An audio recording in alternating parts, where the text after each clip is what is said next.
channel. I am the masked ASMR artist, at least for now. Thank you for joining me in another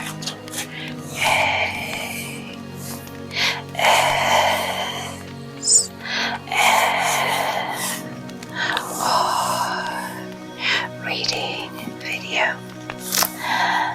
We will be reading The Three Musketeers, or The Three Guardsmen by Alexander Dumas. We'll be picking up with the next chapter. As usual, we will start with our intention setting and space clearing ritual.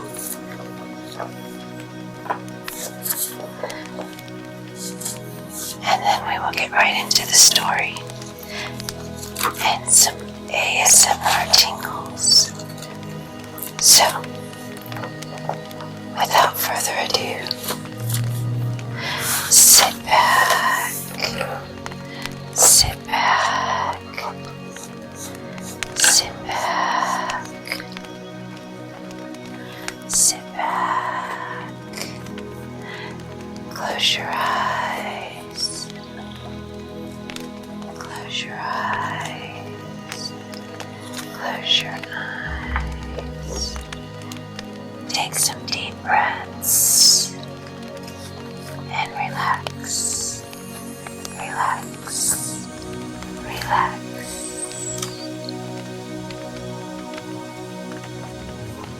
So let's just go ahead and get right into it, guys.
talking just a second ago.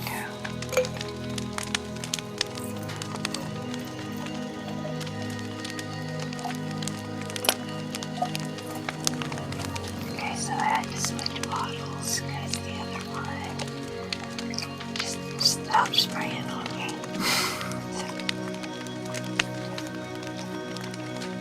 So make sure you guys get lots and lots of tingles.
Let's take a few deep breaths. Inhale. Now exhale.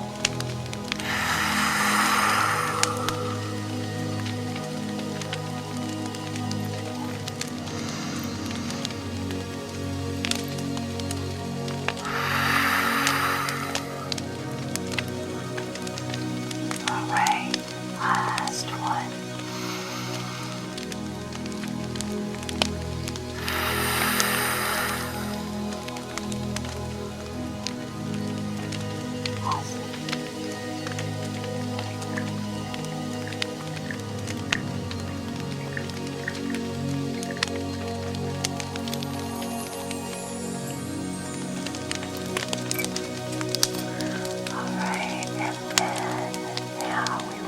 Our incense smoke.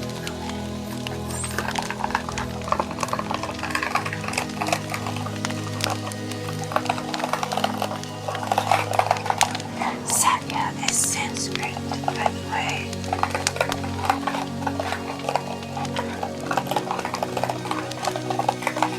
Satya, white sage, is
As Athos had foreseen, it was not long before the cardinal came down. He opened the door of the room in which the musketeers were. He found Porthos playing at breathy with Aramis. He cast a rapid glance around the room and perceived that one of his men was missing. What has become of Monsieur Athos? Asked he. Monsieur replied Athos, he is gone as a scout, while his orders are host, which made him believe the road was not safe. And how have you amused yourself, Monsieur Porthos? I have won 5 pistoles of Aramis, Monseigneur. Well, now you can return with me. We are at your Eminence's orders. To horse them, gentlemen, for it is getting late. The attendant was at the door holding the cardinal's horse by the bridle, and a short distance after and 3 horses appeared in the shade. These were 2 men who were to conduct the lady to the fort of and the superintendent her embarkation. The attendant confirmed to the cardinal what the 2 musketeers had already said with respect to Athos. The cardinal made an approving gesture and retook his route, but the same precautions he had used in coming. Let us leave him to follow the road to the camp protected by his attendant and the 2 musketeers and return to Athos. For some distance he maintained the pace at which he started, but when out of sight he tuned his horse. He turned his horse to the right, made a circuit, and came back within 20 paces of a high hedge to watch the passage of the little troop. Having recognized the laced hats of his companions and the golden fringe of the cardinal's cloak, he waited till the horsemen had turned the angle of the road, and having lost sight of them, he returned at a gallop to the auberge, which was opened to him without hesitation. The host recognized him. My officer, said Athos, has forgotten to give a piece of very important information to the lady, and he has sent me back to repair his forgetfulness. Go up, said the host. She is still in her chamber. Athos availed himself of the permission, ascended the stairs with the slightest step, gained the landing, and through the open door perceived Milady putting on her hat. He went straight into the chamber and closed the door after him. At the noise he made in bolting it, Milady turned around. Athos was standing before the door, enveloped in his cloak, with his hat pulled down over his eyes. Who are you and what do you want? Cried she. Murmured Athos, it is certainly she, and letting fall his cloak and raising his hat, he advanced toward Milady. Do you know me, madam? Said he. Milady made one step forward and then drew back as if she had seen a serpent. So far well, said Athos, I perceive you know me. The Count de la Fere, murmured Milady, becoming exceedingly pale and drawing back till the wall prevented her from going further. Yes, Milady, replied Athos, the Count de la Fere, in person, comes expressly from the other world to have the pleasure of paying you a visit. Sit down, madam, and let us talk, as the cardinal said. Milady, under the influence of an inexpressible terror, sat down without uttering a word. You certainly are a demon sent upon the earth, said Athos. Your power is great, I know, but you also know that with the help of God men have often conquered the most terrible demons. You have once thrown yourself before in my path. I thought I had crushed you, madam, but either I was deceived or it has resuscitated you. Milady at these words, which recalled frightful remembrances, hung down her head with a suppressed groan. Yes, hell has resuscitated you, continued Athos. Hell has made you rich. Hell has given you another name. Hell has almost made you another countenance, but it has neither effaced the stains from your soul nor the brand mark from your body. Milady rose as if moved by a powerful spring, and her eyes flashed lightning. Athos remained sitting. You believed me to be dead, did you not, as I believed you to be? And the name of Athos is well concealed, the Count de la Fere, as the name of Milady Marie concealed, and was it not so you were called when your honored brother married us? Our position is truly a strange one, continued Athos, laughing. We have only lived up to the present time because we believed each other to be dead, and because a remembrance is less oppressive than a living creature, though a remembrance is sometimes a devouring pain. But, said Milady in a hollow, faint voice, what brings you back to me, and what do you want with me? I wish to tell you that while remaining invisible to your eyes, I have not lost sight of you. You know what I have done and been. I can relate to you day by day your actions, from your entrance into the service of the Cardinal to this evening. A smile of incredulity passed over the pale lips of the lady. Listen, it was you who cut off the 2 diamond studs from the shoulder of the Duke of Buckingham. It was you who had Madame Blanche carried off. It was you, in love with De Wards and thinking to pass the night with him, opened the door to Monsieur d'Artagnan. It was you, believing that De Wards had deceived you, wished to have him killed by his rival.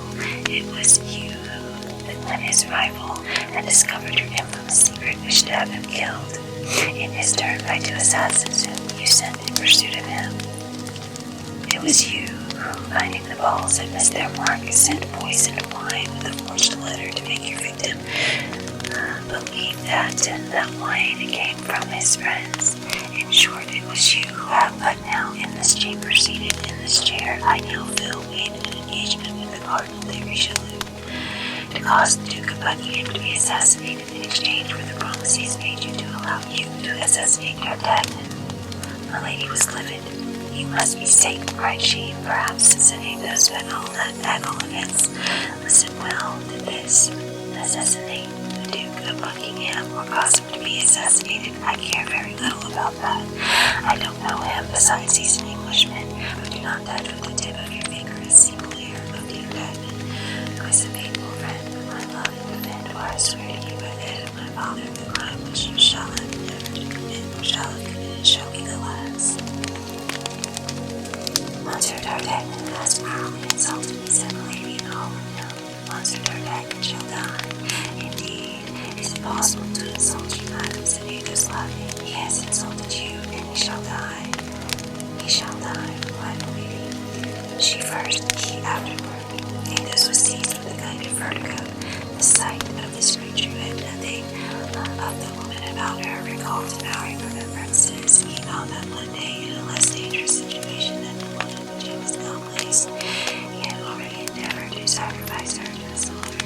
His desire for blood returned, burning his brain and pervading his brain like a raging fever. He arose, in his turn, reached his hand to his belt, the true the pistol, and cocked it. The lady, pale as a corpse, endeavored to cry out, but her swollen tongue could utter no more than a hoarse sound, which had nothing human in it, and seemed the rattle of a wild beast. Fixed against the dark tapestry, she appeared with her hair in a swirling gold image of deer. Athos slowly raised his pistol, stretched out his arms with the weapon, so that the weapon almost touched the lady's forehead. And then, in a voice more terrible, profounding and the supreme calmness of next resolution, madame, said he, you will this instant declare to me the name for the cardinal's sign, or upon my soul I will blow your brains out. With another man, the lady might have persevered some doubt, but she knew Athos, nevertheless, she remained motionless. You have 1 second to decide, said he. The lady saw by the contraction of his countenance that the trigger was about to be pulled. She reached her hand quickly to her bosom, drew out a paper, and held it toward Athos. Take it, said she, and be accursed. Athos took the paper, returned the pistol to his belt, approached the lamp to be assured that it was the paper,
as soon as he perceived the horseman. That is our brave musketeer, I think, said the clerk. Yes, Monseigneur, said Porthos, it is he.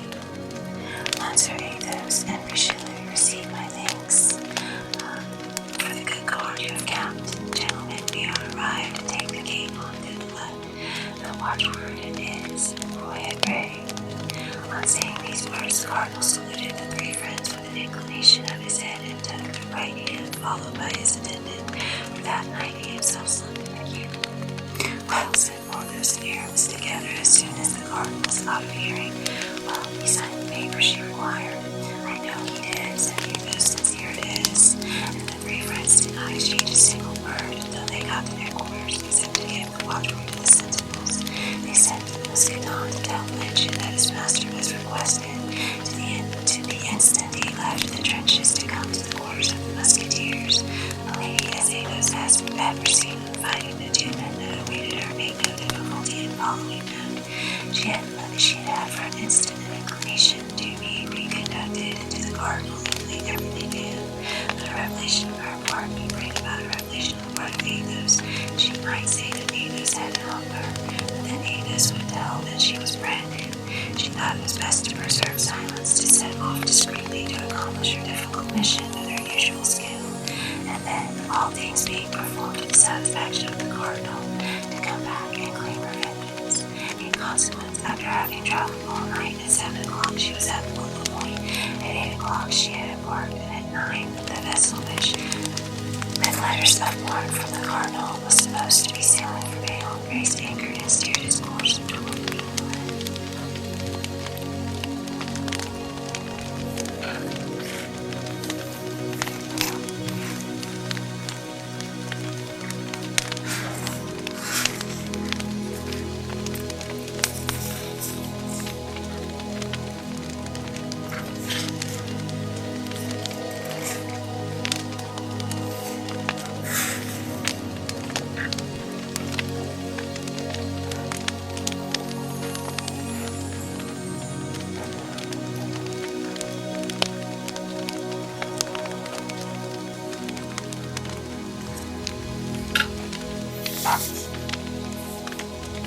Chapter 46, the Bastion Saint-Gervais. On arriving at the lodging of his three friends, D'Artagnan found them assembled in the same chamber.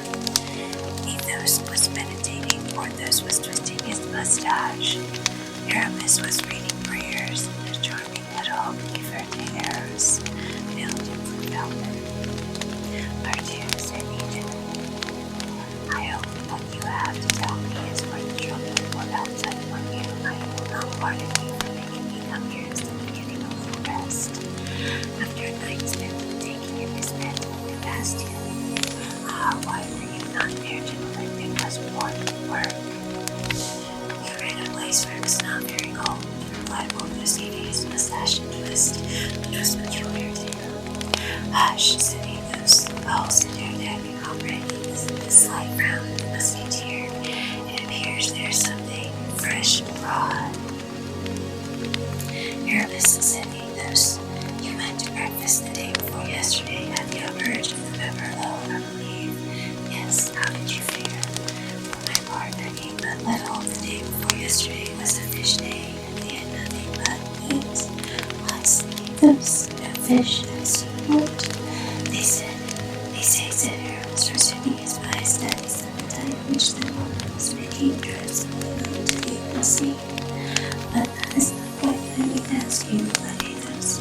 How do you know if you were left alone and nobody interrupted you? Why, I think there were not many intruders. Yes, Athos, I know what you mean. We shall do very comfortably at the Beverley. Let us go to the Beverley then, for I hear the walls are on sheets of paper. D'Artagnan, who was accustomed to his friend's manner of setting up acting, received immediately by a word, a gesture, or a sign from him that the circumstances were serious, and took Athos's arm and went out without saying anything. Athos followed to chatting with Aramis. On their way they met with Grimaud, and Athos made him a sign to come with him. Grimaud, according to custom, remained in silence. The poor lad had nearly come to the pass of forgetting how to speak. They arrived at the buffet of the Balmoral. It was 7 o'clock in the morning, and daylight began to appear. The three friends ordered breakfast and went into a room, in which the host said they would not be disturbed. Unfortunately, the hour was badly chosen for a private conference. The morning drum had just been beaten. Everyone shook off the drowsiness of the night, and to dispel the humid morning air came to take a drop at the buffet.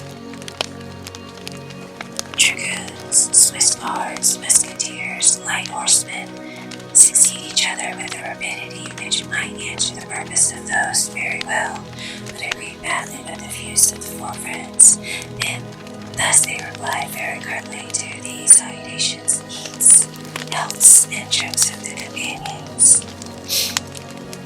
"I see hope it will be," said Athos, "we shall get into some petty quarrel or other, and we don't intend in need of one just now.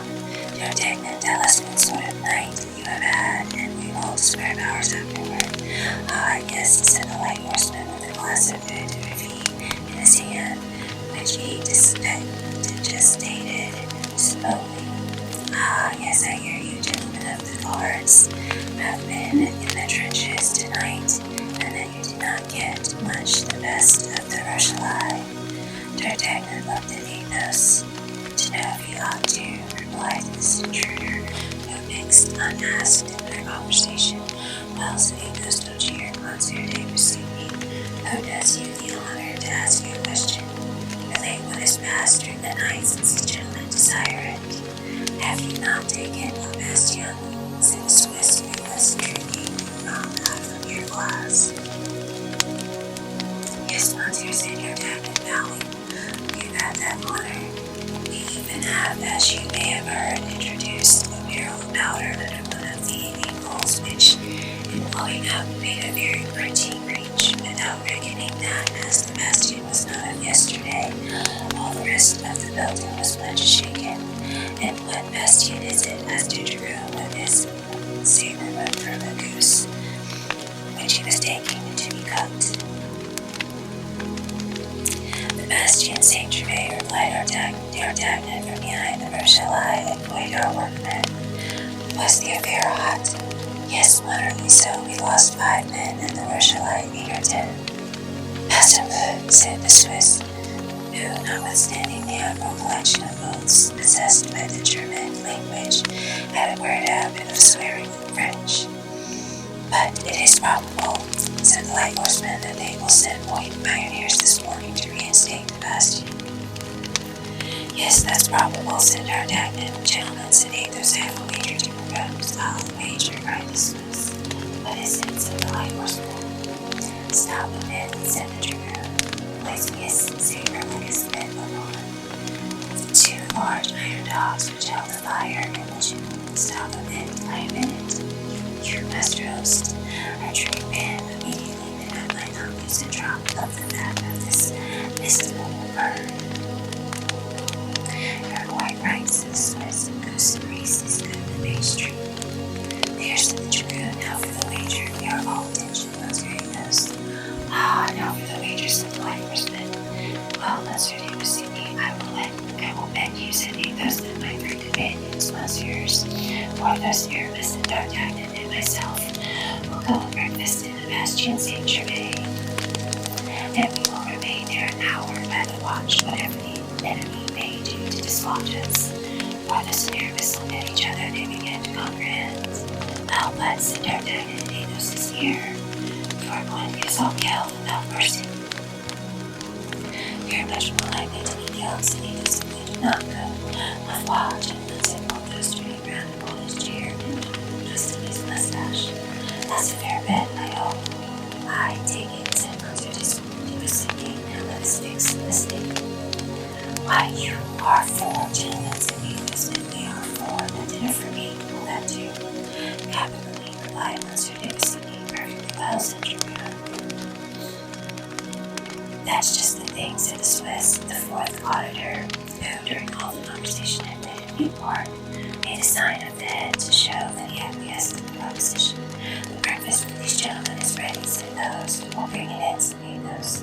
The host obeyed, Athos called Vermont pointed to a large basket which lay in a corner and being assigned to him. Toward the vines up in the napkins. Vermont perceived that it was to be a breakfast on the grass.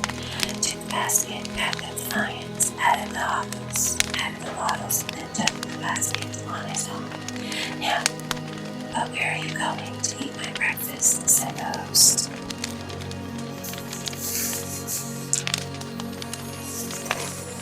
Of what consequence is that to you if you are paid for, said Athos, and he threw the 2 pistols majestically onto the table. Shall I give you the change, one officer, said the host. No, only add 2 bottles of champagne, and the difference will be for the napkins. The host did not quite so good a bargain as he had at first hoped for, but he made amends by slipping in 2 bottles of Anjou wine instead of 2 bottles of champagne. Monsieur de Bassigny, said Athos, will you be so kind as to set your watch with mine, and permit me to regulate mine by yours? Which you please, monsieur, said the light horseman, drawing from his fob a very handsome watch surrounded with diamonds. 7:30, said he. 35 minutes after 7, said Athos, by which you perceive I am 5 minutes faster than you. And bowing to all the astonished persons present, the young men took the road to the Bastien Saint-Germain, followed by Vermont, carrying the basket ignorant of where he was going, but in a passive obedience which Athos had taught him, not even thinking of asking. As long as they were within the camp, the 4 friends did not exchange one word. Besides, they were followed by the curious, hearing of the wager, were anxious to know how the line of circumvallation had found themselves in the open way. D'Artagnan was completely ignorant of what was going. D'Artagnan was completely ignorant of what was going forward. Thought it was time to demand an explanation. How my dear Athos, said he, do me the kindness to tell me where we are going. Why, you see plainly enough we are going to the Bastion. But what are we going to do there? Why, you know equally well we are going to breakfast there. Why did we not breakfast at the Umbrella? Because we have some very important matters to communicate to each other, and it was impossible to talk 5 minutes in that auberge without being annoyed by all these importunate fellows who keep coming in, saluting you and addressing you yonder, said Athos, pointing to the Bastion. They will at least not come and disturb us. It appears to me, said D'Artagnan, with that prudence which allied itself in him so naturally with excessive bravery, it appears that we could have found some retired place in the towns or the seashore, where we should have been seen all 4 conferring together, so that at the end of a quarter of an hour the cardinal would have been informed by his spies that we were holding a council. Yes, the dear Miss Athos is right.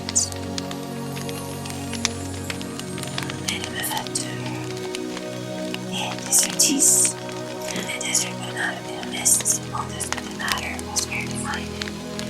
There is no desert where a bird cannot pass over one's head, where a fish cannot leap out of the water, where a rabbit cannot come out of his burrow, and I believe that bird, fish, and rabbit would be all spies of the cardinal. Better then follow our enterprise, from which, besides, we cannot retreat without shame. We have made a wager which cannot be foreseen, and of which I defy anyone to guess the true cause. We are going in order to win it, remain an hour in the Bastion. We either shall be or shall not be attacked. If we are not, we shall have all the time to talk, and nobody will hear us. For I will answer for it, the walls of the Bastion have no ears, and if we are attacked, we will talk of our fears just the same. And while defending ourselves, we shall cover ourselves with glory. You see that everything is to our advantage. Yes, said D'Artagnan, but I think this is very little doubt that one of us will catch a ball. Well, replied Athos, I am sure you ought to know that the balls most to be dreaded are not from open enemies. But for such an expedition, we surely ought to have brought our muskets. Your stupid friend Porthos, why should we load ourselves with a useless burden? For my part, I don't think a good musket, 12 cartridges, and about a flask very useless things in face of an enemy. Well, replied Athos, have you not heard what D'Artagnan said? What did he say to the purpose? D'Artagnan said that in the attack of the last night, 8 or 10 Frenchmen were killed, and as many were shot. What then? The bodies were not plundered, were they? It appears the conquerors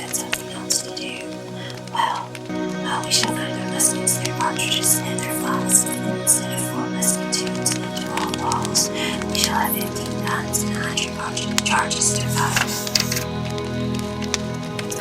Oh, Athos said Aramis truly thou art a great man. Porthos bowed in sign of agreement. D'Artagnan alone did not appear to be quite satisfied. Vermont no doubt shared the misgivings of the young man, foreseeing that they continued to advance toward the bastion, a circumstance which he had not at first suspected. He pulled his master by the skirt of his coat. "Where are we going?" said he, by a gesture. Athos pointed to the bastion. "But," said he, the still silent Vermont, in the usual dialect heard between him and his master, "we shall leave our skins behind us." Athos raised his eyes and pointed with his finger toward heaven. Vermont put his basket on the ground and sat down with a shake of the head. Athos took the pistol from his belt, looked to see if it was properly primed, cocked it, and placed the muzzle close to Vermont's ear. Vermont was on his legs again as if by magic. Athos then made him a sign to take up his basket and walk on first. Vermont obeyed. All that Vermont gained by this pantomime of the minute must have passed from the rear part to the main door. When arrived at the bastion, the four friends turned round.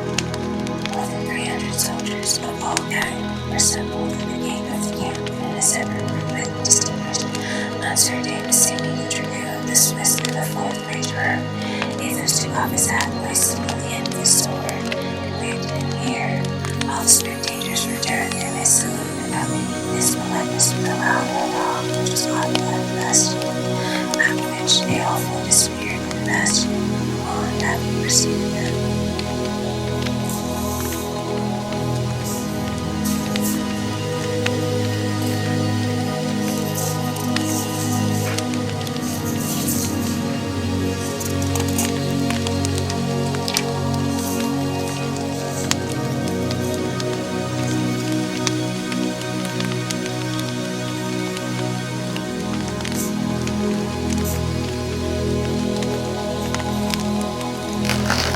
Chapter 47. The Council of the Musketeers.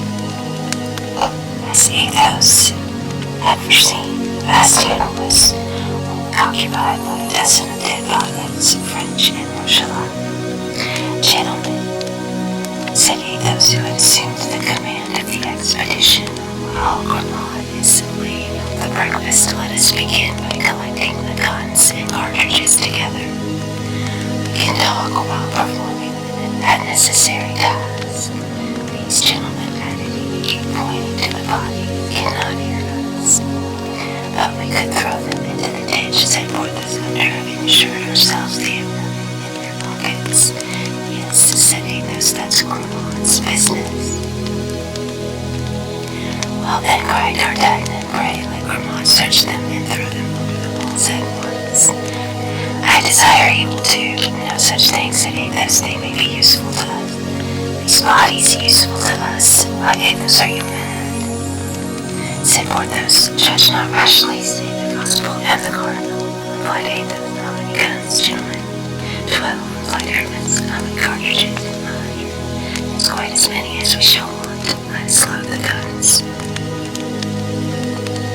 The four musketeers went to work, and as they were loading the last musket, Grimaud announced that the breakfast was ready.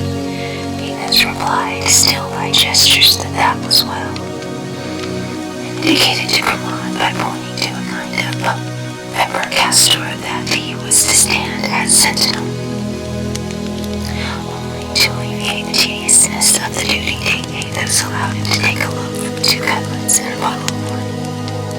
"And now to tables," the four friends sat down upon the ground, their legs crossed like turks or tables.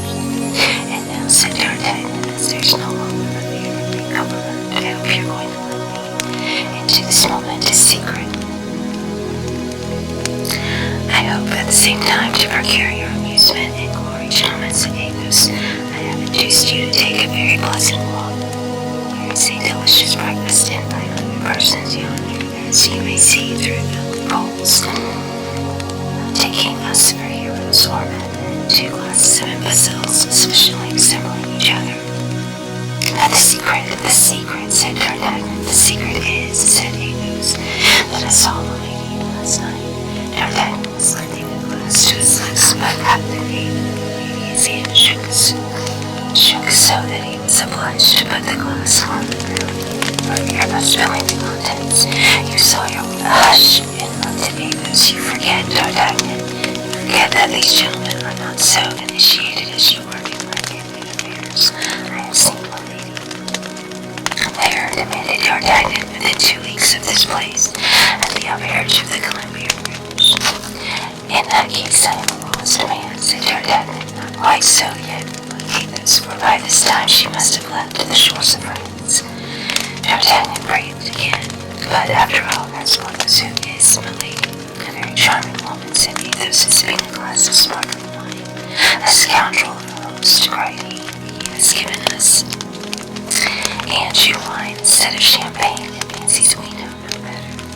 Yes, continued he, a very charming woman who entertained kind views toward her friend D'Artagnan, on his part, has given her some offense for which she endeavored to revenge herself a month ago by having him killed by 2 musket shots, a week ago by trying to poison him, and yesterday by demanding his head of the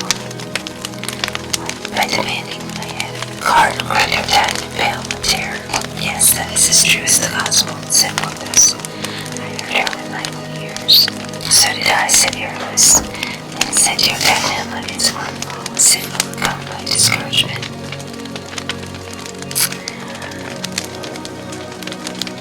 It is useless to struggle any longer. I may as well blow my brains out and put an end to this matter at once. That's the last folly to be committed, said Athos, seeing that it is only for which there is no remedy. But I can never escape, said D'Artagnan, with such enemies. First, there is my unknown man of love. Then to Ward's doom I have given 3 blows. Next, my lady, whose secret I have discovered, and last and first, the cardinal's vengeance I have balked. Well, said Athos, that only makes it 4, and we are 4. Part 2, if we may believe the signs Grimaud is making, we are about to have the 2, but a very different number of blows. What's the matter, Grimaud, said Athos, considering the seriousness of the circumstance, I permit you to speak, my friend, but be laconic, I beg. But you see, a troop of how many persons? 20 men. What sort of men? 16 pioneers, 4 soldiers. How far distant? 500 paces. Good. We have just time to finish this bout and drink 1 glass of wine to your health, D'Artagnan. To your health, repeated Porthos and Aramis. Well then, to my health, although I am very much afraid that your good wishes will not be of great service to me. Ah, said Athos, God is great, as the followers of Mahomet say, and the future is in his hand. Then, swallowing the contents of his glass, which he put down close to him, Athos arose carelessly, took the musket next to him, and drew near to one of the loopholes. Thus Aramis and D'Artagnan followed his example. As to Grimaud, he received orders to place himself behind the wall, and in order to reload their weapons. At the expiration of a minute, the troop appeared. They advanced along a sort of narrow channel of the trench, which kept up the means of communication between the bastion and the city.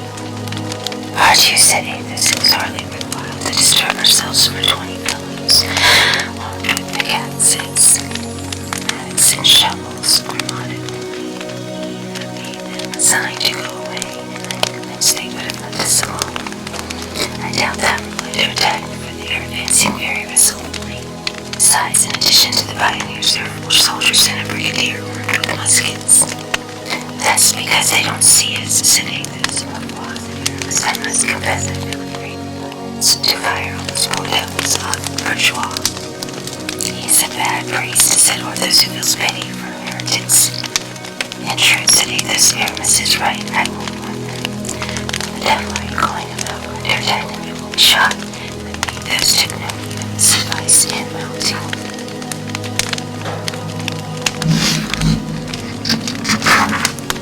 On the breach, with his musket in one hand and his hat in the other.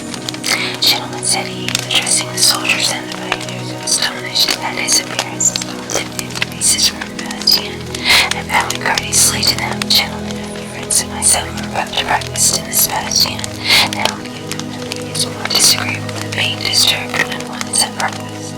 We request you business here to wait till we have finished our repast, or to come again a short time hence, unless, which would be far better, you salutary resolution to quit the side of the roads and come thus to the help of the king of birds.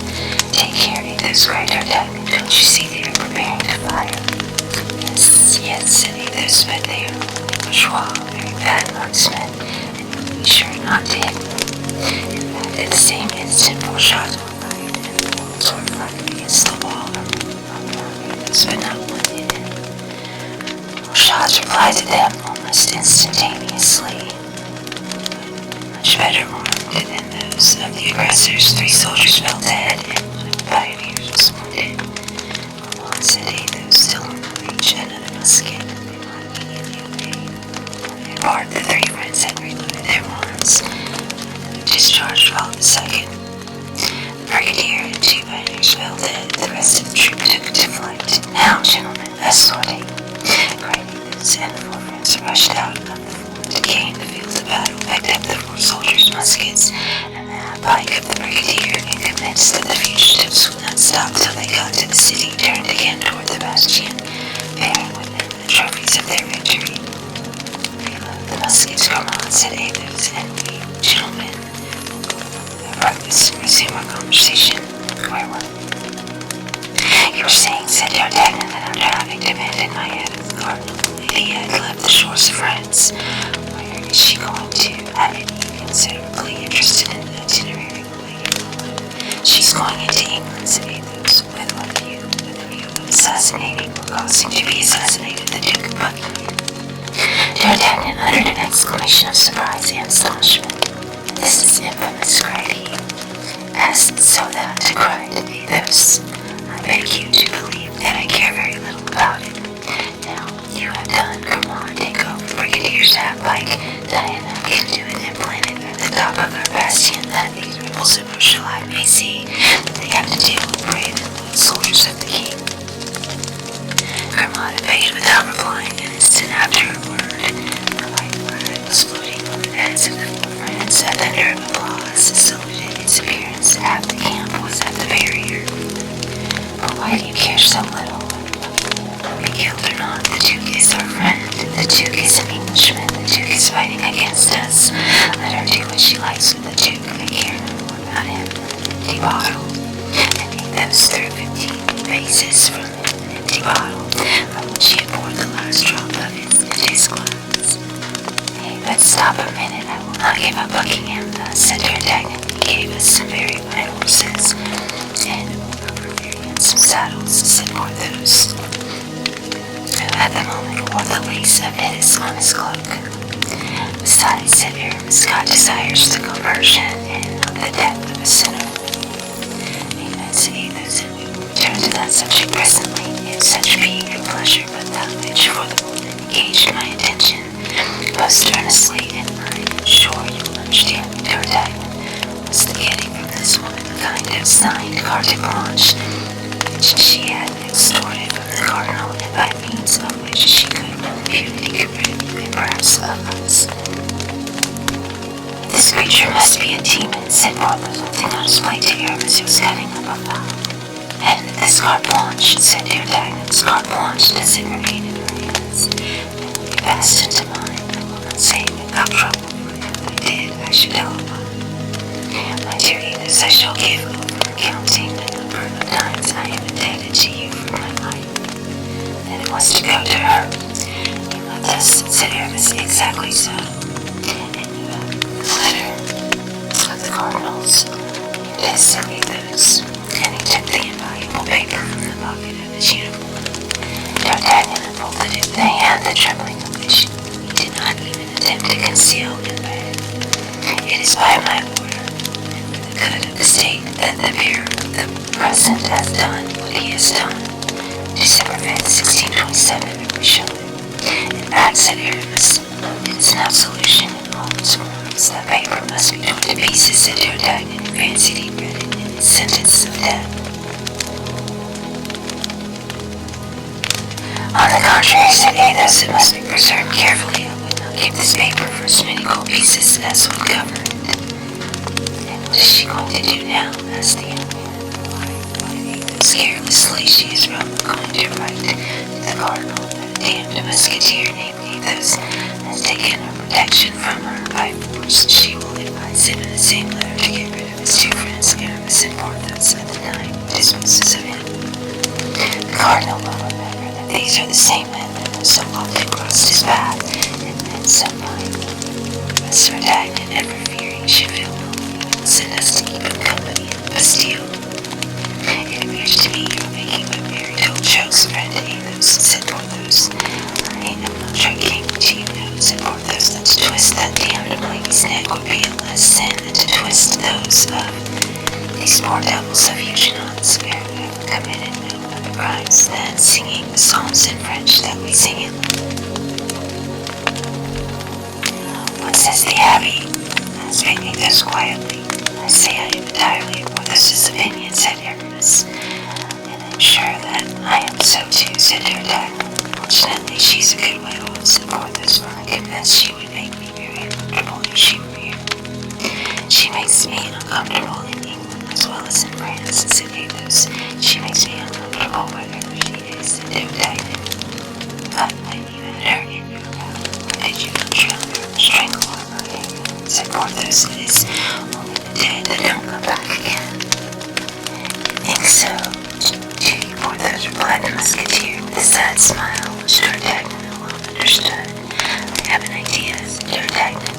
What is it, said the musketeers. 2 arms, cried Grimaud. The young men sprang up and seized their muskets. This time a small troop advanced, consisting of from 20 to 25 men, but they were no longer pioneers, they were soldiers of the garrison. Shall we return to the camp, said Porthos. I don't think the sides are equal. Impossible for 3 reasons, replied Athos. The first is that we have not finished breakfast. The second is that we still have some very important things to talk about. And the third is that it yet wants 10 minutes before the hour will be elapsed. Well then, said Aramis, we must form a plan of battle. That's very simple, replied Athos. As soon as the enemy are within musket shot, we must fire upon them. If they continue to advance, we must fire again. We fire as long as we have loaded guns. If such as then remain, the troop persist in coming of the assault, we will allow the besiegers to go into the ditch, and then we will push down upon their heads that strip of a wall which seems only to keep its perpendicular by a miracle. Bravo, cried Porthos, decidedly. Athos, you were born to be a general, and the cardinal, who fancies himself a great captain, is nothing to you. Gentlemen, said Athos, no divided attention, I beg. Let each one pick out his man. I cover mine, said D'Artagnan, and I mine, said Porthos, and I eat him, said Aramis. Fire, then, said Athos. The 4 musketeers made one report, but 4 men fell. The drum immediately beat as the little troop advanced in charging step. Then the shots are repeated without regularity, but always aimed with the same correctness. Nevertheless, as if they had been aware of the numerical weakness of the France, the rushlight continued to advance in quick time. Upon every 3 shots, at least 2 men fell, but the march of those left untouched was not slackened. When arrived at the foot of the bastion, there was still more than a dozen of the enemy. A last discharge welcomed them, but did not stop them. They jumped into the ditch and prepared to scale the breach. And now, my friends, said Athos, finished them at a blow to the wall, and the 4 friends, seconded by Grimaud, pushed with the barrels of their muskets on an enormous slit of the wall. They bent over as if it acted upon by the wind and becoming detached from its base. Fell with a horrible crash into the ditch. Then a fearful cry was heard, a cloud of dust mounted toward heaven, and all was over. Can we have destroyed them all, from the first to the last, said Athos. It appears so, said D'Artagnan. No, cried Porthos, there go 3 or 4, moving away. In fact, 3 or 4 of these unfortunate men, covered with dirt and blood, were flying all away, and at length regained the city. These are all that were left of the little troop. Athos looked at his watch. Gentlemen, said he, we have been here an hour, and our wager is won. But we will be fair players. Besides, D'Artagnan has not told us his idea yet. And the musketeer, with his usual coolness, went and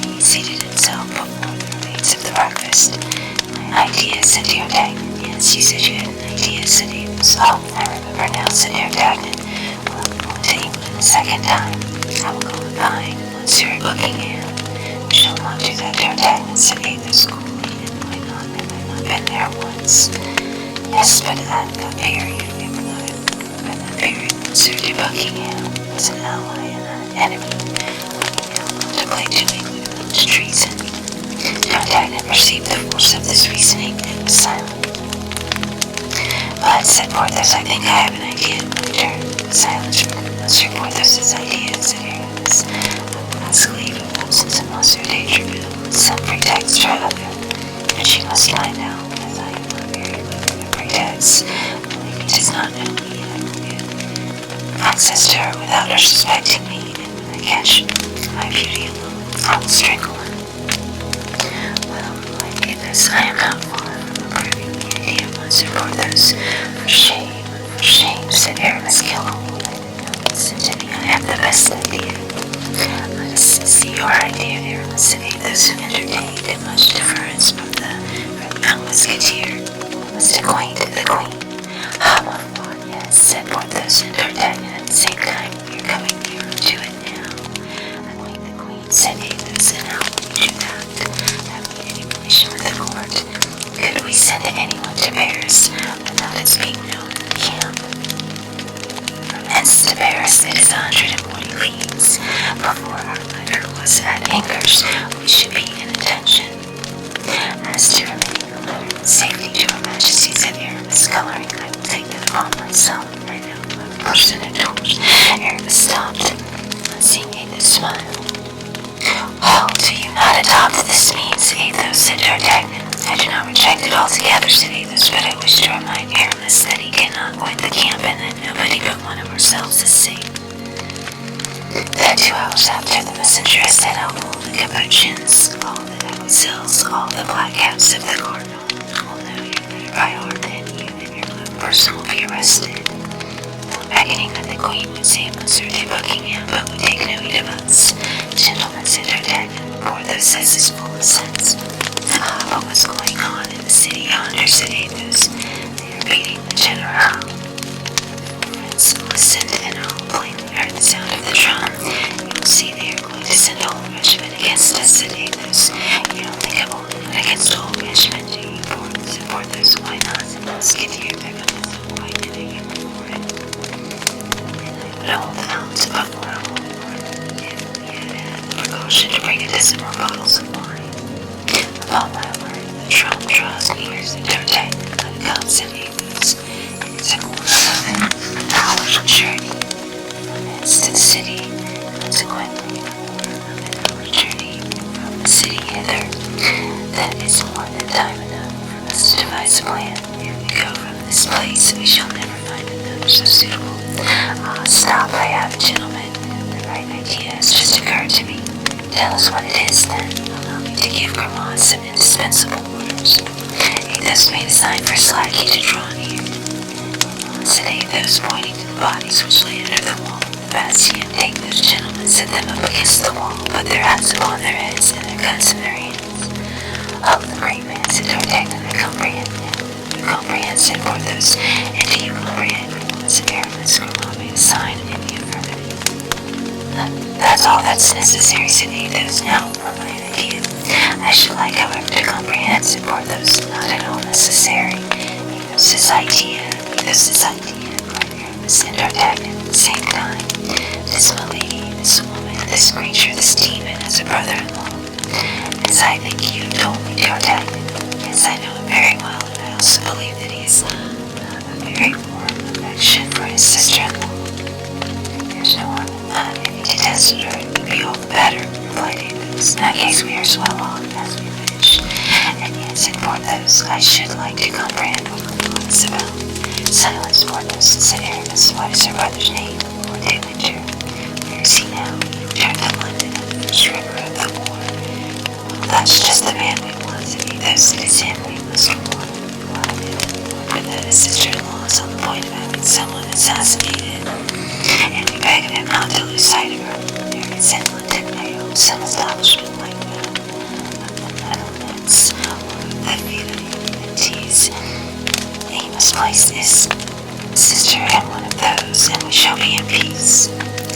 Yes, said D'Artagnan, until she gets out again. Ah, ma foi, said Athos, you require too much, D'Artagnan. I have given you all I had, and I beg leave to tell you that is the bottom of my sack. But I think it would be still better, said Aramis, to inform the Queen and Monsieur de Winter at the same time. Yes, but it was to carry the letter to Tours and who to London. I answer for the singing, said Aramis, and I Planchet, said D'Artagnan. Nay, said Porthos, if we cannot leave the camp, our lackeys may. To be sure they may. And this very day we will write the letters, said Aramis. Give them money and send them forward. Give them money, replied Athos. Have you any money? The four friends looked at each other, and a cloud came over the brows which but lately had been so cheerful. Quick, quick, cried D'Artagnan. I see black points and red points moving yonder. What did you talk of a regiment? Athos, it is an army. Yes, said Athos, there they are. Think of the sneaks coming without beat of drum or sound of trumpet. Ah, have you finished, Grimaud? Grimaud made a sign in the affirmative and pointed to a dozen bodies which he had set up in the most picturesque attitudes. Some supported arms, others seemed to be taking aim, and the remainder appeared merely to be a sword in hand. Bravo, said Athos, that does honor your imagination. I dare say it's all very well, said Porthos, but I should like to comprehend. Let us decamp first, and you can comprehend afterward. Stop 1 minute, gentlemen. Give Grimaud time to collect the breakfast things. Said Aramis, the black points and the red points are visibly enlarging. I am of D'Artagnan's opinion. We have no time to lose to regain our camp. Of course, said Athos, I have nothing more to say against a retreat. We invented upon 1 hour, and we have stayed an hour and a half. Nothing can be said. Let us be off, gentlemen. Let us be off. And I went down before with the basket. The four friends followed, about 10 paces behind him. What the devil shall we do now, gentlemen? Cried Athos. Have you forgotten anything? Said Aramis. The white flag, morbleu. We must not have the flag in the hands of the enemy, even if that flag be but a napkin. And Athos ran back to the bastion, mounted the platform, and bore off the flag. Others rushed arrived within musket range. They opened a terrible fire upon this man who appeared to expose himself for pleasure's sake. But Athos might be said to bear the charm of life. The balls passed and whistled around him. Not one hit him. Athos waved his flag, turning his back to the city guards and saluting those of the camp. On both sides, loud cries arose. On the one side, cries of anger. On the other, cries of enthusiasm. A second discharge followed the first, and 3 balls, by passing through it, made the napkin really a flag. Cries were heard from the camp, come down, come down. Athos came down. His friends who anxiously awaited him saw him return with joy. Come along, Athos, come along, cried D'Artagnan. Now we have everything except money. We would be stupid to be killed. But Athos continued to march majestically, whatever observations his companions made, and they, finding their observations useless, regulated their pace by his. Grimaud and his breakfast were far in advance, out of the reach of the balls. At the end of an instant, a furious firing was heard. What's that? Said Porthos. What are they firing at now? I have fired the balls. I see nobody. They're firing upon Grimaud's dead company, replied Athos. But the dead cannot return their fire. Certainly not. They will fancy it as an ambuscade. They will deliberate, and by the time they have found out the joke, we shall be out of the reach of their balls. That renders it useless to get a pleurisy by too much hassle. Oh, I comprehend now, said the astonished Porthos. That's lucky, said Athos, shrugging his shoulders. On their part, the French, on seeing the 4 friends return in calm and marching step, uttered cries of enthusiasm. The fresh discharge was heard, and this time the balls came rattling among the stones and around the friends, and whistling sharply in their ears. What shall I add in my taking possession of the bastion? These Rochellai were bumbling fellows, said Athos. Ow, and he nailed to them a dozen or 15. How many did we crush under the wall? 8 or 10, in exchange for all of them, not even a scratch. Oh, but what is the matter with your hand, D'Artagnan? It bleeds. seemingly. Oh, it's nothing, said D'Artagnan. It's been bold. What is it then? It said that Athos loved D'Artagnan like a child, and the somber and inflexible character filled the anxiety of a parent for the young man. Grazed a little, replied D'Artagnan. My fingers were caught between two stones, that of the wall and that of my ring, and the skin was broken. The hunt comes up wearing diamonds, my master said, Athos disdainfully. Ah, to be sure, cried Porthos, there is a diamond. Why the devil then do we plague ourselves about money when there is a diamond? Stop a bit, said Aramis. Porthos, this time you have an idea. Certainly I have, said Porthos, drawing himself up. And Athos's compliment. And there is a diamond. Let's sell it. But, said D'Artagnan, it's the Queen's diamond. A stronger reason why it should be sold, replied Athos. The Queen's saving Monsieur de Buckingham, her mother. Nothing more just. The Queen saving us, her friends. Nothing more in the world. Let's sell the diamond. What says Monsieur l'Abbé? I don't ask Porthos' opinions have been given. What anything, said Aramis, coloring as usual, that this ring, not loving from her mistress, and consequently not being a love token, D'Artagnan would sell it. My dear Aramis, you speak the theology personified. Your opinion, then, is that the diamond may be sold. Well, then, D'Artagnan gaily, let us sell the diamond, and say no more about it. Fusillade continued, but the friends were out of reach, and the Rochellais only admired for the discharge of their consciences. But it was time that idea came into Porthos' head. Here we are in the camp, therefore, gentlemen, not the word, but severe, reserved, they are going to meet us. We shall be more in triumph. In fact, as we have said, the whole camp was in motion. More than 2,000 persons had assisted at a spectacle at this fortunate but wild undertaking of the four friends, an undertaking of which they were far more suspecting the real motive. Nothing was heard but cries of Vive la Musketeers, Vive les Guards. Monsieur de Bucigny was the first to come and shake Athos by the hand and acknowledge that the wager was lost. The Dragoon and the Swiss followed him, and all their comrades followed the Dragoon and the Swiss. There was nothing but felicitations, pressures of the hand and embraces. There was no end to the inextinguishable laughter of the Rochellais. The tumult at length became so great that the cardinal fancied there must be some riot, and sent aloud in air his captain of the guards to inquire what was going on. The affair was described to the messenger with all the effervescence of enthusiasm. Well, asked the cardinal, on seeing loud and airy return. Well, Monseigneur, replied the latter, the three musketeers in a guard laid a wager with Monsieur de Bucigny that they would go and breakfast in the bastion Saint-Gervais. And while breakfasting, they held it for 2 hours against the enemy, and have killed I don't know how many Rochellais. Did you inquire the names of those three musketeers? Yes, monsieur. What are their names? Monsieurs Athos, Porthos, and Aramis. Still my 3 brave fellows, murmured the cardinal, and the guard, Monsieur d'Artagnan. Still my notes keep praise. Positively, these 4 men must be mine. That same evening, the cardinal spoke to Monsieur de Treville of the exploit of the morning, which was the talk of the whole camp. Monsieur de Treville had received the account of the adventures from the mouths of the heroes of it, related in all the details to his eminence, and not forgetting the episode of the napkin. That's well, Monsieur de Treville, said the cardinal. Pray let that napkin be sent to me. I want 3 fleur-de-lis embroidered on it in gold. I will give it to your company as a standard, Monseigneur, said Monsieur de Treville. That word will be doing justice to the guards. Monsieur d'Artagnan is not mine. He serves under Monsieur de Sassart's. Well then, take him, said the cardinal. When 4 men are so much attached to each other, it is only fair that they should serve in the same company. That same evening, Monsieur de Treville announced this good news to the 3 musketeers, and D'Artagnan, inviting all 4 to breakfast with them next morning. D'Artagnan was beside himself with joy.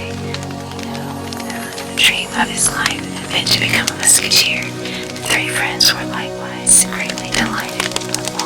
D'Artagnan to Athos, that was a triumphant idea of yours. As you said, we have acquired glory, and were able to carry on a conversation of the greatest importance, which we can resume now without anybody suspecting us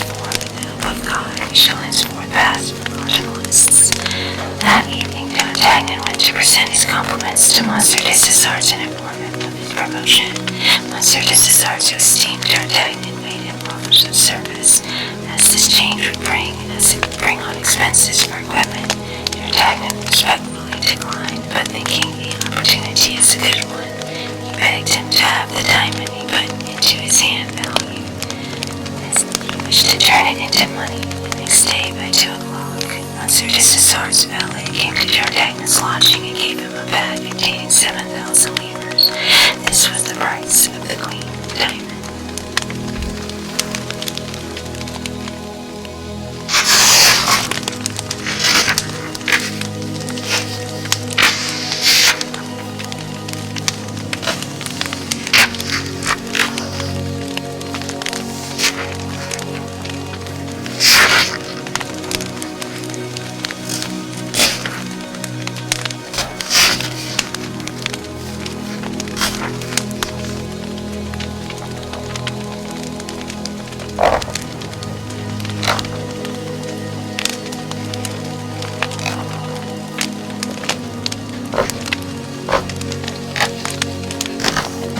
Chapter 48, A Family Affair. Athos had discovered the word family affair. A family affair was not subject to the investigation of the cardinal. A family affair concerned nobody. People might employ themselves in a family affair before all the world. Thus Athos had discovered the word family affair. Aramis had discovered the idea, the lackeys. Porthos had discovered the means, the diamond. D'Artagnan alone had discovered nothing. He ordinarily the most inventive of the four, but it must be also said that the name alone of the lady paralyzed him. Ah, yes, but we were mistaken. He had discovered a purchaser for his diamond.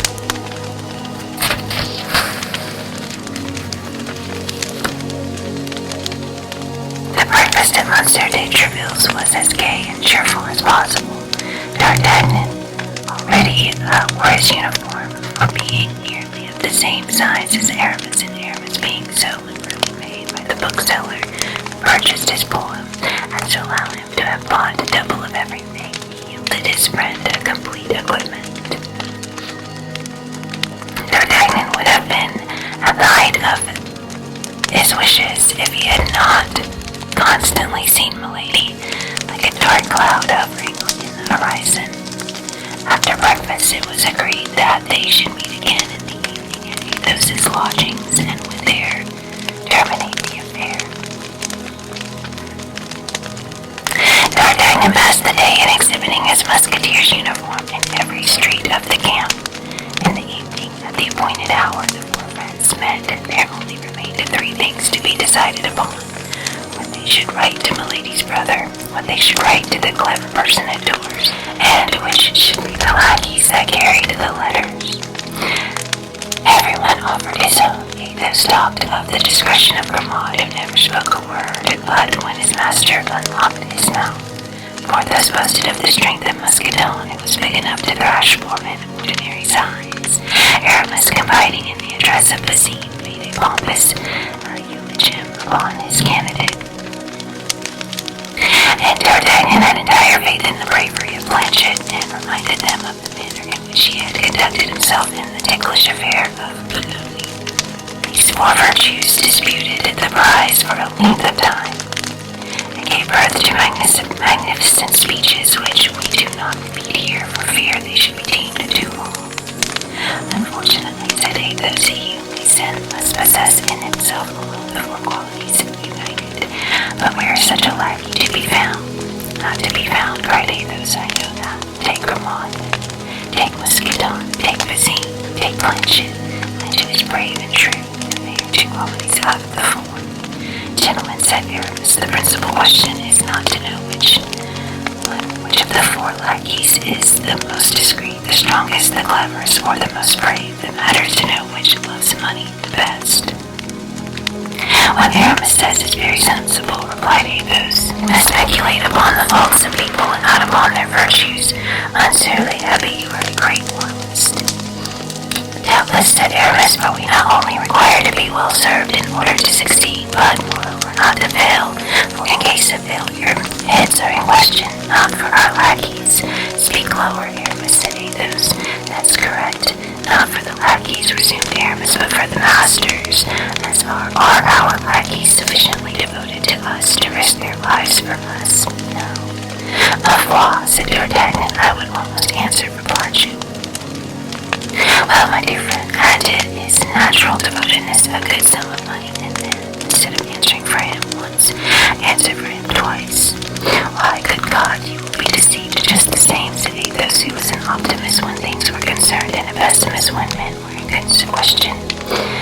They will promise everything for the sake of the money, and on the road fear will prevent them from acting. Once taken, they will be but pressed. When pressed, they will confess everything. With the devil, we are not children. To go to England, Athos lowered his voice. All France, covered with the spies and creatures of the cardinal, must be crossed. A pass for embarkation must be obtained, and the party must be acquainted with English to inquire the way to London. Really, I think the thing is very difficult. Not at all, cried D'Artagnan, who was anxious the matter should be accomplished. On the contrary, I think it is very easy. It would be no doubt parbleu if we write to Lord de Winter about affairs of vast importance, of the orders of the cardinal. Speak lower, said Athos. Of the intrigues and secrets of state, continued D'Artagnan, complying with the recommendation, there can be no doubt we shall be all broken on the wheel. But for God's sake, do not forget, as you yourself said, Athos, that we only write to him concerning a family affair. That we only write to him to entreat that as soon as Milady arrives in London, he will put it out of her power to injure us. I will write to him then, merely in these terms. Let us see, said Athos, assuming a critical look. Monsieur, dear friend, yes, dear friend, to an Englishman, and Athos capitally commenced. Bravo, D'Artagnan. Only with that word you would be ordered, instead of being broken on the wheel. Well, perhaps I will say then, Monsieur, quite short. You may even say, my lord, replied Athos, who stickled for propriety. My lord, do you remember the little goat pasture of the Luxembourg? Good, the Luxembourg. It might be believed to be an allusion to the Queen Mother. That's ingenious, said Athos. Well, then, we will put simply, my lord, do you remember a certain little enclosure where your life was spared? My dear D'Artagnan, you will never make anything but a very bad secretary. Where your life was spared, for shame, that's unworthy. A man of spirit is not to be reminded of such services. A benefit reproached is an offense committed. The devil, said D'Artagnan, you are insupportable. If the letter must be written under your censure, I renounce the task. And you will do right. Handle the musket and the sword, my dear fellow. You will come off splendidly at those two exercises. But pass the pen over to Monsieur l'Abbé, that's his province. Hey, said Porthos, pass the pen over to Aramis, who writes theses in Latin. So be it, said D'Artagnan, draw up this note for us, Aramis. But by our holy father the Pope, be concise, for I shall prune in my turn at once. I ask no better, said Aramis, with that ingenious air of confidence which every poet has in himself. But let me be properly acquainted with the subject. I have heard by this means, and that the sister-in-law was a vile woman. I have obtained a proof of it by listening to her conversation with the cardinal. Lower, sacre bleu, said Athos. But, continued Aramis, the details escape me. And we also, said Porthos. D'Artagnan and Athos looked at each other for some time in silence. At length Athos, after apparently serious reflection, and becoming more pale than usual, made a sign of assent to D'Artagnan, and by it understood he was at liberty to speak. Well, this is what you have to say, said D'Artagnan. My lord, your sister-in-law is an infamous woman who has wished to have you killed, that she might inherit your wealth. But you could not marry your brother, being already married in France, and having been. D'Artagnan stopped as if seeking for the word, and looking at Athos, repudiated by her husband, because she had been branded, continued D'Artagnan. Ah, cried Porthos, impossible. What do you say? She wanted to have her brother-in-law killed. Yes, and she was previously married. asked Aramis. Yes. And her husband found out that she had a fleur-de-lis on her shoulder, cried Porthos. Yes. These three yeses had been pronounced by Athos, but with a deeper intonation. And who has seen this fleur-de-lis, said Aramis. D'Artagnan and I, or rather to observe the chronological order. I and D'Artagnan, replied Athos. And does the husband of this frightful creature still live? Said Aramis. Oh, he still lives. Are you quite sure of it? I am he. There was a moment of cold silence, during which everyone was affected according to his nature. This time, said Athos, first breaking the silence, D'Artagnan has given us an excellent program, and the letter must be written at once. The devil, you are right, Athos, said Aramis, and it is rather a difficult matter. Monsieur the Chancellor himself would be puzzled how to write such a letter, and Monsieur the Chancellor draws up a procès-verbal very agreeably. Never mind, be silent, Aramis accordingly took the pen, reflected for a few moments, wrote 8 or 10 lines in a charming little female hand, and then the voice soft and low, as if each word had been scrupulously weighed, he read the following. The person who writes with these few lines had the honor of crossing swords with you in the little enclosure of the Rue d'Enfer. As you have several times since declared yourself the friend of that person, he thinks it is his duty to respond to that friendship by sending you important advice. Twice you have nearly been the victim of a near relation whom you believe to be your heir, because you are ignorant that before she contracted a marriage in England, she was already married in France. But the third time, which is this, you may succumb. Your relation left La Rochelle for England during the night. After her arrival, for she has great and terrible projects. If you require to know positively what she is capable of, read her past history upon her left shoulder. Well, now that will do wonderfully well, said Athos. Really, my dear Aramis, you have the pen of the Secretary of State. Lord de Winter will now be upon his guard. If the letter should reach him, and even if it should fall into the hands of the cardinal, it shall not be compromised. But as the lackey who goes may make us believe he has been to London and may stop at Châtellerault, let us give him only half the sum promised him with the letter, with an agreement that he shall have the other half in exchange for the reply. Have you the diamond? Continued Athos. I have, but still better, I have the value of it. D'Artagnan throwing the bag upon the table. At the sound of the gold, Aramis raised his eyes, and Porthos started. As to Athos, he remained impassible. How much is there in that little bag? 7,000 livres in louis of 12 francs. 7,000 livres, cried Porthos. That poor little diamond was worthy of 7,000 livres. It appears so, said Athos, since here they are. I don't suppose that our friend D'Artagnan has added any of his own to the amount. Gentlemen, in all this, said D'Artagnan, we do not think of the Queen. Let us take some heed of the welfare of her dear Buckingham. That is the least we owe to her. That's true, said Athos, but that falls to Aramis. Well, replied the latter, blushing, what must I say? Oh, that's simple enough, replied Athos. Write a second letter for that clever personage that lives at Tours. Aramis resumed his pen, reflecting a little, and wrote the following lines, which he immediately submitted to the approbation of his friends. My dear cousin. Ah, said Athos, this clever person is your relation, then. Cousin German. Go on, to your cousin, then. Aramis continued. My dear cousin, His Eminence the Cardinal, and God preserve the happiness of France and the confusion of the enemies of the kingdom, is on the point of putting an end to their heretic rebellion of La Rochelle.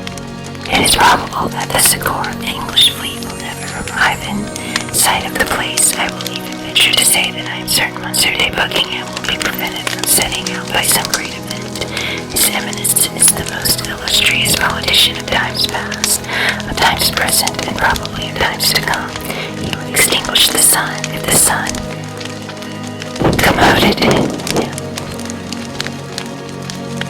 Give these happy tidings to your sister, my dear cousin. I have dreamed that cursed Englishman was dead. I cannot recollect whether it was by steel or by poison. Only of this I am sure. I have dreamed he was dead, and you know my dreams never deceive me. Be assured then of seeing him return soon. Capital, cried Athos. You are the king of poets, my dear Aramis. You speak like the apocalypse, and as true as the gospel. There's nothing now to do but to put the address on this letter. That's soon done, said Aramis. He folded the letter fancifully and took up his pen and wrote, to Mademoiselle Michon, seamstress to hers. The three friends looked at each other and laughed. They were caught. Now, said Aramis, you will please to understand, gentlemen, that Basine alone can carry this letter to Tours. My cousin knows nobody but Basine and places confidence in nobody but him. Any other person would fail. Besides, Basine's ambitious and learned. Basine has read history, gentlemen, he knows that Sixtus Quintus became pope after having kept pigs. Well, as he means to enter the church at the same time as myself, he does not despair of becoming pope in his turn, or at least a cardinal. You can understand that a man who has taken such views will never allow himself to be taken, or if taken, will undergo martyrdom rather than speak. Very well, said D'Artagnan, I consent to Basine with all of my heart, but grant me, Planchet. The lady had him one day turned out of doors with sundry blows of a good stick to accelerate his motions. Now Planchet has an excellent memory, and I know that sooner than relinquish any possible means of vengeance. If your affairs of Tours are your affairs, Aramis, those of London are mine. I request then that Planchet may be chosen more particularly, as he has already been to London with me and knows how to speak very correctly in London, sir, if you please, and my master, Lord D'Artagnan. With that you may be satisfied he can make his way both going and returning. In that case, those Planchet must receive 700 livres for going and 700 livres for coming back, and Basine 300 livres for going and 300 livres for returning. That will reduce the sum to 5,000 livres. We will each take 1,000 livres to be employed as it seems good to each, and we will leave a fund for 1,000 livres under the guardianship of Monsieur le Abbé here for extraordinary occasions and for common wants. Will that do? My dear Athos, said Aramis, you speak like Nestor, who was, as everyone knows, the wisest among the Greeks. Well then, said Athos, it is agreed. Planchet and Basine shall go. Everything considered, I am not sorry to retain Grimaud. He is accustomed to my ways, and I am particular. Yesterday's affairs must have shaken him a little. This voyage would overset him quite. Planchet was sent for, and instructions were given him. The matter had been named to him by D'Artagnan, who had in the first place pointed out the money to him, then the glory, and then the danger. I will carry the letter and the lining of my coat, said Planchet, and if I am taken, I will swallow. Well, but then you will not be able to fulfill your commission, said D'Artagnan. You will give me a copy of it this evening, which I shall know by heart before the morning. D'Artagnan looked at his friends as if to say, well, what did I promise you? Now, continued he, addressing Planchet, you have 8 days to get an interview with De Winter, and 8 days to return. In all 16 days, if on the 16th day, after your departure at 8 o'clock in the evening, you are not here, nobody, even if it be but 5 minutes past 8, then, Monsieur, said Planchet, you must find me a watch. Take this, said Athos, with his usual careless generosity, giving him his own, and be a good lad. Remember, if you talk, if you babble, if you get drunk, you risk your master's head, who has so much confidence in your fidelity and answers for you. But remember also that if, by your fault, any evil happens to Monsieur de D'Artagnan, I will find you wherever you may be, and for the purpose of ripping up your belly. Oh, Monsieur, said Planchet, humiliated by the suspicion and moreover terrified at the calm air of the musketeer. And I, said Porthos, rolling his large eyes, remember, I will skin you alive. Ah, Monsieur. And I, said Aramis, with a soft melodious voice, remember that I will roast you at a slow fire like a savage. Ah, Monsieur. And Planchet began to weep. We will not venture to say whether it was from terror created by the threats or from tenderness at seeing four friends so closely united. D'Artagnan took his hand. See, Planchet, said he, these gentlemen only say this out of affection for me. At bottom they all respect you. Oh, Monsieur, said Planchet, I will succeed, or I will consent to be cut in quarters, and if they do cut me in quarters, be assured that not a morsel of me will speak. It was determined that Planchet should set out the next day at 8 o'clock in the morning in order, as he had said, that he might during the night learn the letter by lunch. He gained just 12 hours by this engagement. He was to be back on the 16th day by 8 o'clock in the evening. In the morning, as he was mounting on horseback to D'Artagnan, and felt at the bottom of his heart a partiality for the Duke, took Planchet aside. "Listen," said he to him, "when you have given the letter to Lord de Winter, and he has read it, you will further say to him, watch over his grace Lord Buckingham, for they wish to assassinate him. But this, Planchet, is so serious and important that I have not informed my friends, that I would entrust this secret to you, and for captain's commission I would not write it." "Be satisfied, monsieur," said Planchet. "You shall see whether confidence can be placed in me or not." And mounted on an excellent horse, which he was to leave at the end of 20 leagues to take the post, Planchet set off at a gallop, his spirits a little depressed by the triple promise made him by the musketeers, for otherwise as light-hearted as possible. The Scene set out the next day for Tours, and was allowed 8 days to perform his commission. The four friends during the period of these two absences had as many as well we suppose the eye on the watch, the nose to the wind, and the ear on the listen. Their days were passed in endeavoring to catch all that was said, in observing the proceedings of the cardinal, and in looking out for all the couriers that arrived. More than once an involuntary trembling seized them when called upon for any unexpected service. They had, besides, to look constantly to their own proper safety. It was a phantom which, when it at once appeared to people, did not allow them to sleep very quietly. On the morning of the 8th day, was seen, fresh as ever, and smiling according to custom, entered the cabaret of Pepperello. As the four friends were sitting down to breakfast, saying, as had been agreed upon, "Monsieur Aramis, here's the answer from your cousin." The four friends exchanged a joyful glance after the work was done. It is true, however, that it was the shortest and the most easy one. Aramis, blushing in spite of himself, took the letter, which was in a large coarse hand and not particular for its orthography. "Good God," cried he, laughing, "I quite despair of my poor Michon. She will never write like Monsieur de Bourtois." "What do you mean by poor Michon?" said the Swiss, who was chatting with the four friends when the letter arrived. "Oh, pardieu, less than nothing," said Aramis, "a little charming seamstress whom I love dearly, and from his hand I requested a few lines as a sort of keepsake." "The devil," said the Swiss, "if the lady is as great as her writing is large, you are a lucky fellow, comrade." Aramis read the letter and passed it to Athos. "See what she writes to me, Athos," said he. Athos cast a glance over the epistle to disperse all the suspicions that might have been created. "My cousin, my sister and I are skillful in interpreting dreams, and even entertain great fear of them. But of course it may be said, I hope every dream is an illusion. Adieu, take care of yourself, and act so that we may from time to time hear you spoken of. Ugly Michon." "And what dream does she mean?" asked the dragoon, who had approached during the reading. "Yes, what's the dream?" said the Swiss.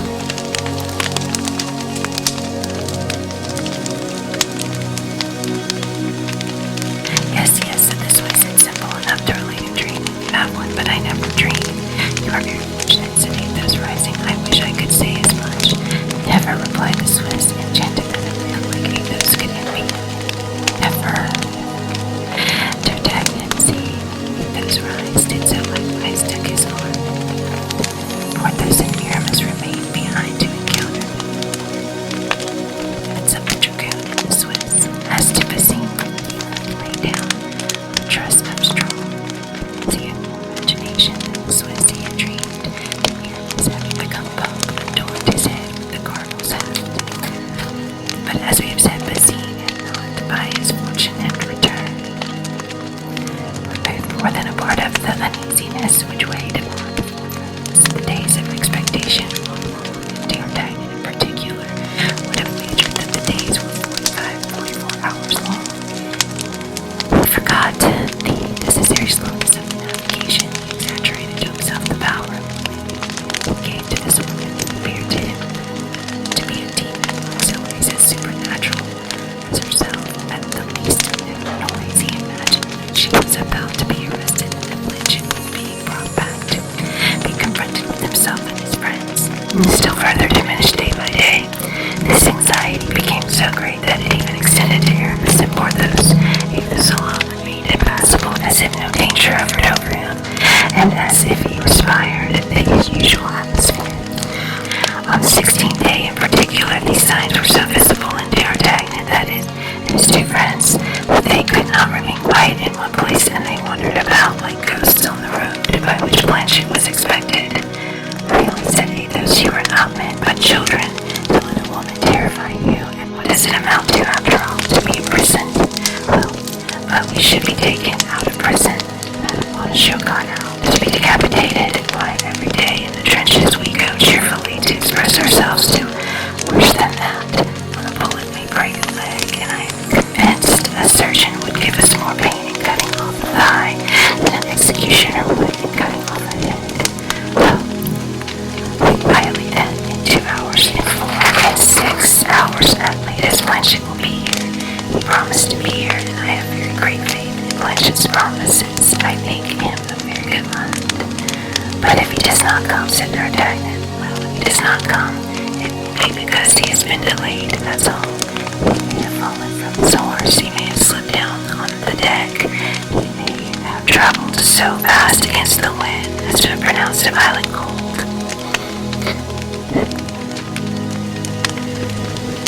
Gentlemen, let us reckon upon accidents. Life is such a play of little miseries which the philosopher unstrings with a smile. Be philosophers as I am, gentlemen, sit down at the table. Let us drink. Nothing makes the future look so bright as surveying it through a glass of champagne. That's all very well, replied D'Artagnan, but I am tired of fearing when I open a fresh bottle that the wine may come from her ladyship's cellar. You are very diffident, said Athos, such a beautiful woman. A woman of mark, said Porthos with his loud laugh. Athos started, passed his hand over the brow to remove the drops of perspiration that burst forth, and rose in his turn with a nervous movement he could not repress. The day, however, passed away, and the evening came on slowly, but it did come. The buffets were filled with drinkers. Athos, who had pocketed his share of the diamonds, self-appointed the Beverley. He had found in Monsieur de Bassigny by and by, and given him a magnificent dinner, his partner worthy of his company. They were playing together as usual when 7 o'clock struck. The patrols were heard passing to double the posts, and at past 7 the retreat was sounded. We are lost, said D'Artagnan, and Athos is here. You mean to say we have lost, said Athos quietly, drawing 4 pistols from his pocket and throwing them on the table. Come, gentlemen, said he, they are beating the tattoo. To bed, to bed. And Athos went out of the Barbarello, followed by D'Artagnan. Aramis came behind, giving his arm to Porthos. Aramis mumbled verses to himself, and Porthos from time to time pulled a hair or two from his mustache in sign of despair. But all at once a shadow appeared in the darkness, the outline of which was familiar to D'Artagnan, and a well-known voice said, Monsieur, I have brought your cloak. It is chilly this evening.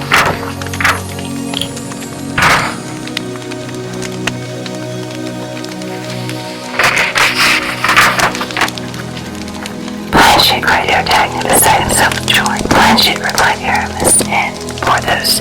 Well, yes, Planchet, to be sure, said Athos. What is there so astonishing in that? He promised to be back by 8 o'clock, and 8 is just now striking. Bravo, Planchet, you are a lad of your word, and if you ever leave your master, I will promise you a place in my service. Oh, no, never, said Planchet, I will never leave Monsieur D'Artagnan. At the same time, D'Artagnan felt that Planchet slipped a note into his hand. D'Artagnan felt a strong inclination to embrace Planchet as he embraced him on his departure, but he feared lest this mark of affection bestowed upon his lackey in the open street might appear extraordinary to passengers, and he restrained himself. I have a note, said he to Athos and his friends. Not so well, said Athos, let us go home and read it. The note burned in the hand of D'Artagnan. He wished to increase their speed, but Athos took his arm and passed it under his own, and the young man was forced to regulate his pace by that of his friend. At length they reached the tent, lit a lamp, and while Planchet stood at the entrance, that the 4 friends might not be surprised, D'Artagnan, with a trembling hand, broke the seal and opened the so anxiously expected letter. It contained half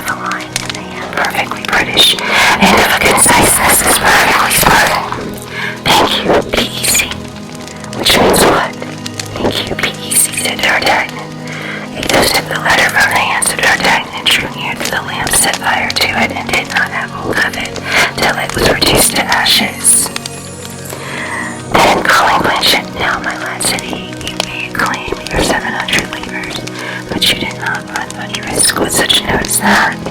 I am not to blame for having tried every means to compress it, said Blanchett. Well, cried D'Artagnan, tell us all about it. Monsieur, that's a long job. You are right, Blanchett, said Athos. Besides, the tattoo has been sounded, and we should be observed if we kept the light burning longer than the others.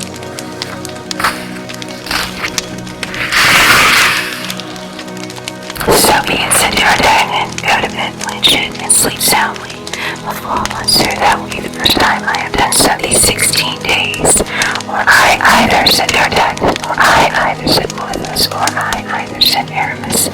Well, if I must tell you the truth, or I either, said Athos.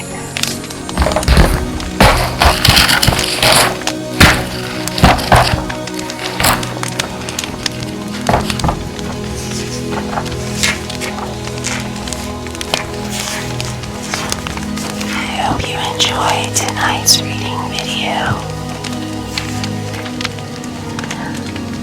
And I hope you got some ASMR